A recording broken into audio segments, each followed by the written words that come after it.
Hello, Celebration Pros. Welcome back to the Celebration Pro podcast.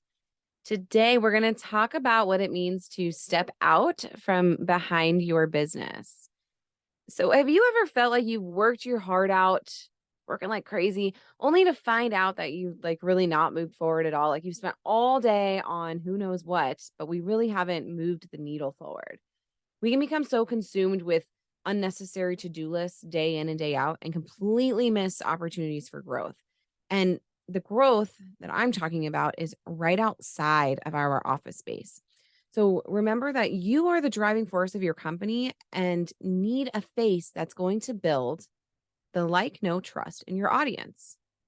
So when I had my planning business, I was the right brain, meaning I thrived in an environment of creativity.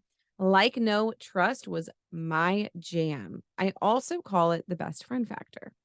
My business partner was more analytical, logistical, preferring to stay out of the spotlight. And it was the perfect yin and yang situation. I was in the front speaking, creating content, and she made sure our books were tight and our clients' details were perfect.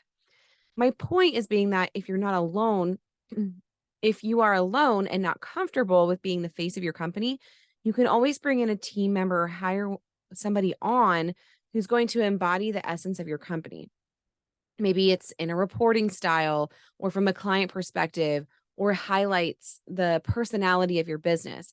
It doesn't necessarily mean that you need to bring on a business partner or hire somebody on salary, but there should be different ways that you can leverage what other people are how other people are talking about you, how a team member works within your business that you can leverage to then again embody the essence, the brand values of your company. So we're going to dive in a little bit more today into your audience thought process so that you can understand why like no trust is so important when it comes to your business. So we're going to start with like. So really think about, what does your audience love and like? Not what you love. I mean, maybe it's the same in some circumstances, but what are they looking for? This is where you pull from who your ideal client is. So, a few questions to consider here. You know, I love my questions.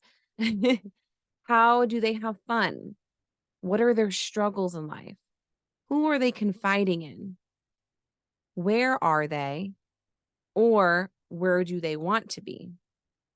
What is the most important what is most important to them in this stage of life? And then what comes next for them? Authentically connecting with them at their level, meeting them where they at is really key to starting with like, because it says this person is is on the same vibe, on the same wavelength as me. We have things in common. They understand where I'm coming from, so I'm like what they're putting out. So the next part is going to be no. This is where you introduce more of yourself. What are some unique things about you? And what are some unique things about your business? What really sets you apart from others in the industry?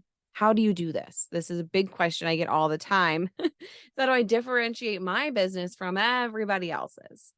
So you're going to use testimonials. You're going to use your credentials. You're going to use your experiences. And these are all ways to start to build trust in a potential customer.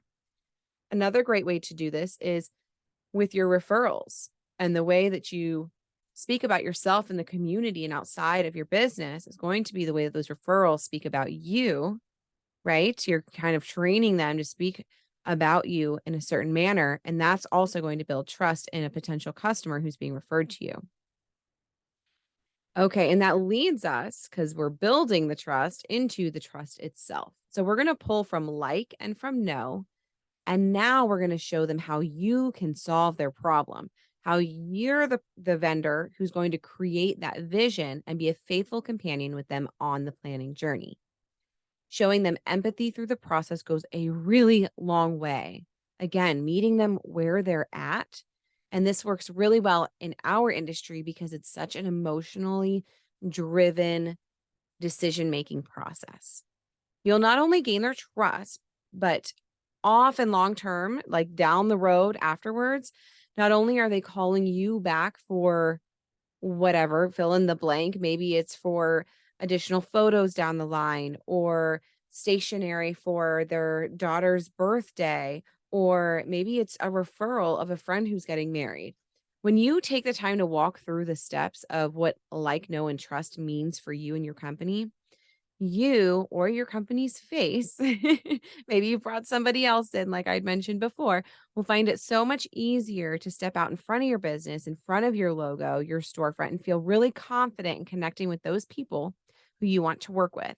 And remember that not everyone is going to be the right fit for you. And that is exactly the point. We're looking to create relationships with a specific type of person, somebody who's also looking for somebody who's just like you. How freaking cool is that? Right? Like, it honestly, it repels the people who don't want to work with you, who aren't the right fit. And it really just pulls in those people who are just perfect and have actually been looking for someone just like you. So, little bonus, it's so important to make sure that when you or someone you've selected represents your brand. So, if you already haven't taken the time to define who your ideal client is, what that company vision is that matches their needs. I do have a free worksheet. If you head over to the website, KarenHunt.com, you go over to work with me and free faves, and I have some really great resources there for you to kind of start on on that path. So next, we're going to talk about how stepping out, it really all starts with you. So if you've gone through like, trust, know, you really understand your ideal client, the vision and brand message for your business. Now you're ready to take that first step out in front of your business. I mean, sure, you're terrified. Maybe you're not really sure where to start at this point, but over the next 5 steps, I'm going to help you ease into becoming a more visible brand to your audience, and how consistency is really what's going to propel you into your best season of business yet. So, step one is going to be tapping into your confidence. All right, let's start with your superpowers. I talk about this all the time. It's one of my favorite exercises. You've heard me say it before, but it's important that we revisit it often. Not only is it going to be a confidence booster, it just continues to keep clarity and not only your brand message, but the direction that your business is moving. So I want you to think of a time when you were really feeling like greatly accomplished. You were on top of the world, killing the game, whatever it was you're doing, just a time when you were your very best self. All right, do we have it? Now I want you to write down 5 words to describe you in that moment. And I understand sometimes words are hard to come by when we're just in the moment, but go ahead, head over to Google. If you're listening through the website, there's actually a link to a list to pull inspo from. But I want you to think of that moment when you are your very best self. Find those 5 words that described you. And then now I want you to write or type these words or do what I did. I actually have them framed above my desk so that I can reference them often. You could keep them close to your workspace, write them on a sticky note, put them on your bathroom mirror, but remind yourself daily that these attributes live within you and you can tap into them anytime. They're always there. You are credible and you are incredible, and it's time to show the world what you're made of. So let's tap into that confidence. Number 2, we're going to define who you are. So our values and our mission may change over time. Our goals are going to constantly change. But if you're just starting out or you're entering a new season of business, it's really important to revisit your branding and marketing strategy to ensure that you're actually being placed in the market to appeal to your ideal client. Now, this can feel super overwhelming to do. So I've created a really simple branding template that you can download for free. Again, heading over to KarenHunt.com, work with me, free faves, and it's right there. And then just a quick pro tip is once you complete that template, look it over in like a week or so to make sure that you agree with your initial thoughts. A lot of us are emotionals. And so in one moment, we feel like XYZ is happening and we need to process it over maybe 24 hours or so, and then come back and make some alterations to make sure that it's actually in alignment. So acting on impulse and not taking the time to actually nurture your brand, It could really make you feel unsure as you're moving forward in the direction that you're going. So we want to make sure that we're super clear. Okay. So we've talked about tapping into your confidence, defining who you are. Now, the step 3 here, and this is all very like tangible at this point. The first part was more thinking it through and maybe finding that person who could help you be the face of your business if you're not the one to do it. And now through these steps, I really want you to be able to sit down. So, if needed, uh, save this episode, come back to it if you're driving or walking or whatever it might be. If not, go ahead and just like really think through these. So, step 3 is going to be 100 topics. And this activity is surprisingly powerful. All you have to do is take 30 minutes and you're really just going to do a lot of reflection and you're going to write down as many topics as you can think of or as many topics that can relate to your business that you could talk about. So personally, I didn't think I knew that many topics. I'm like 100 topics. Like at the time, I'm like, I'm a wedding planner. I worked at resorts and I'm aspiring to be a business coach because I did this a while back. But I didn't think I knew that many topics. And I kind of felt like, I'm like, oh, what am I like? Am I actually really, you supposed to be in this space? Like imposter syndrome just kind of like invaded me. But I sat down anyways. And within 30 minutes, I had more than 50 topics in front of me. And let me tell you, once you get to 52 topics, that is a year's worth of things you can talk about. So that feeling just becomes so satisfying. So once you sit down yourself and you start thinking about these topics relating to your passion, the pen almost like takes a mind of its own. So just believe me, just trust in me that you've got this. And you're just going to have a stream of consciousness. You're going to think of one thing, it's going to lead to another, and it's going to snowball into your 50 to 100 topics. And the end result, like in step 1, is you're going to feel full of confidence, full of credibility, and the main ingredients to start feeling comfortable being the face of your company. So that's your 100 topics. So next, we're going to invite a friend. Easy enough. If you're still feeling really shy about showing your face on camera or speaking on behalf of your business, try bringing in a friend or a vendor, maybe even someone else who feels the same, and you can boost each other's confidence. But try interviewing each other, doing a Facebook Live, doing a training or a how to video, or even supporting each other at a networking event. Together is always better. I mean, connection and community is such a big part of what I teach. And having other people that are willing to come on the ride with you, that you can run together towards your success, can be so powerful just in itself. And step 5, finally, I want you to say cheese. So many people are hiding behind their storefronts because of their self image. Because seriously, I mean, we've heard it all. Society's placed so many rules on how we should look or show up in the world that we're just like confused or scared to be like who we really are, our authentic selves. In fact, we've been so brainwashed that we're not even sure how to be ourselves. So to overcome this, I again highly recommend defining your brand, the defining your brand template, that template, again, KarenHunt.com, work with me, free faves. And you're going to get really clear on how you want to be seen in the industry. Those 5 words that I said earlier, you're going to be able to tap into those because those are a part of who you are. And that's really going to help you just show up in a genuine way. And then now it's time to show your audience the best version of you. So call on your favorite photographer, set up a 60-minute session in a location that really speaks to your passion, and create with them a collection of professional images, highlight clips that can really make it easy to pull images that you'll want to share. And it's okay to share things over and over again.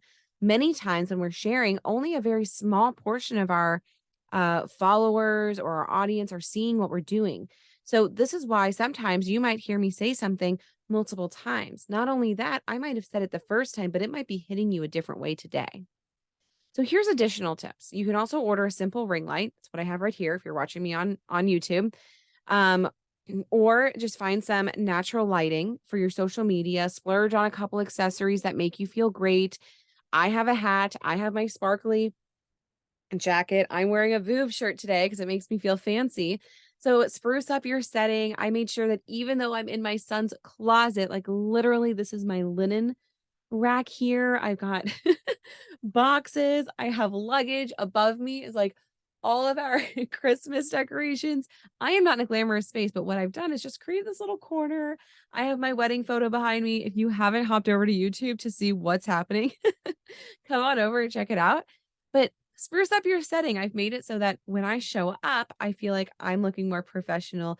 I bought a camera, a ring light. I have my microphone and I have my picture here behind me. This was all probably under $100 to do.